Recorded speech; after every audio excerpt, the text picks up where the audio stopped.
Olá, querido amigo, querida amiga, tudo bem com você? Eu, terapeuta e implementador NR1 Bruno Freitas Costumes, passando aqui. E no vídeo de hoje eu não vou falar sobre síndrome de burnout.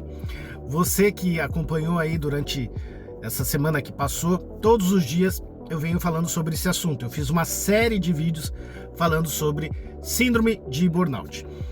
Hoje eu não vou falar sobre isso e também não vou falar sobre nada. Aliás, eu vou deixar aqui uma pergunta. Sobre qual assunto você gostaria que eu viesse fazer uma nova série? Por exemplo, medo, ansiedade, depressão, os segredos da mente inconsciente? Enfim, deixa aí nos comentários sobre que assunto você gostaria que eu viesse falar.